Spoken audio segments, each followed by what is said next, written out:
Hey everyone, Sindhu here. One of the biggest barriers that exist to racial inclusion occurs when we subscribe to the colorblind ideology. If we want to be successful in our plight to be an anti racist society, it is so important that we reject the colorblind ideology and move towards a color conscious approach.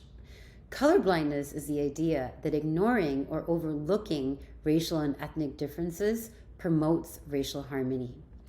Even though we have the best intentions at heart when we say something like, well, we all bleed red, or we're the human race, it helps to perpetuate the systems of racism, and it can be detrimental and unproductive for race relations.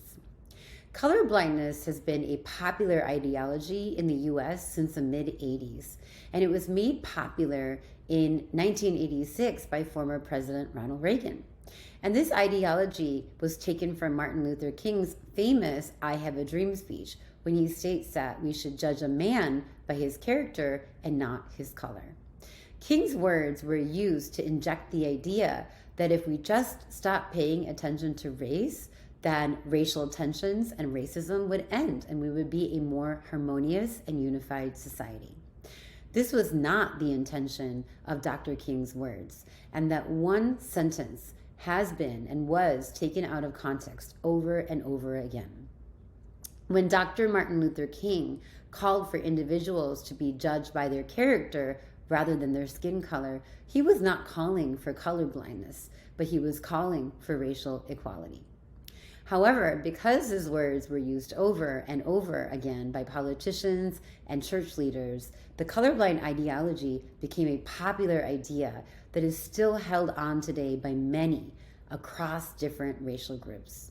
Regardless of its popularity, colorblindness has been deemed by many scholars and researchers across various disciplines to be harmful and counterproductive to building an equitable society that values racial inclusion and racial justice. One of the many reasons that so many of us prefer the colorblind approach is because acknowledging race and racism and the racial inequalities of our society makes us feel uncomfortable. And that's true across different racial groups. And we don't always feel prepared to tackle such a complex topic.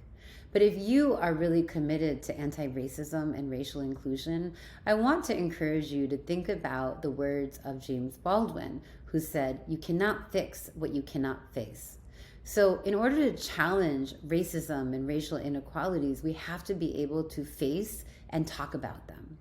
So if you see racial equity and racial justice to be important, then we have to have the courage or the Shakti to be able to talk about these topics. Not talking about it tends to mask the racial disparities and inhibits movement towards racial justice and racial equity. So race is above the surface, and the reality is that we always see race, even when we try not to. You most likely would not be able to identify my sexual orientation, my religion, my political beliefs, or my parental status if we walk by each other on the middle of the street, but you probably would be able to identify that I'm a woman of color. At least you most likely would never pin me from being of Polish descent. A concerning result of colorblindness is that it renders the systems that perpetuate racial inequality invisible. Because if you can't see race, then it's hard to see racism. Colorblindness allows the system of racism and white supremacy to persist. Colorblindness works to uphold and strengthen racism and racial inequality.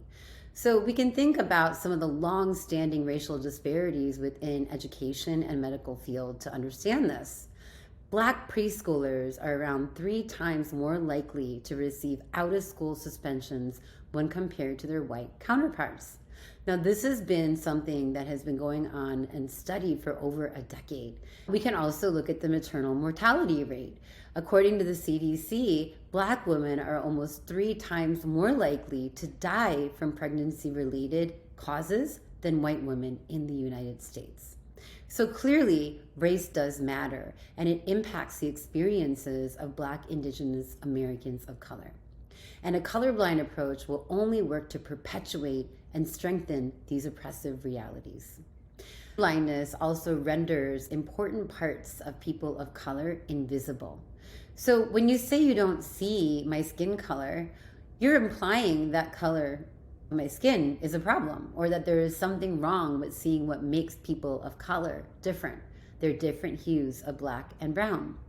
Our color is a product of our racial and ethnic backgrounds. And when you say that you don't see my race or ethnicity, then you are rendering very important parts of me invisible.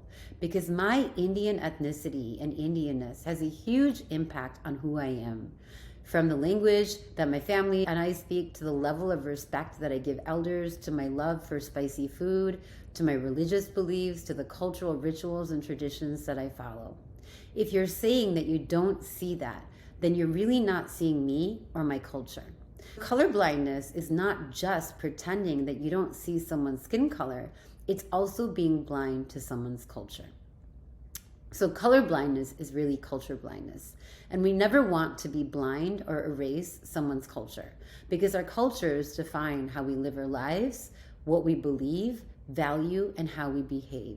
And it is such a central part of our identities.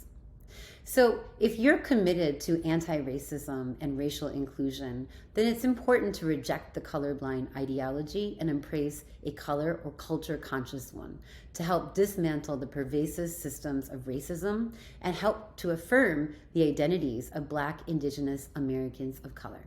Colorblindness invalidates the racist experiences in the racially stratified society that we are all a part of. And it allows for racism to occur without racist. Because if we can never acknowledge or admit that we see race, we will never be able to call out racism or hold people who perpetuate racism accountable. So I encourage you to reject the colorblind approach and embrace a color conscious one. Doing so can help disrupt and dismantle the deeply embedded systems of racism. If you want to learn more, check out my website at the link below.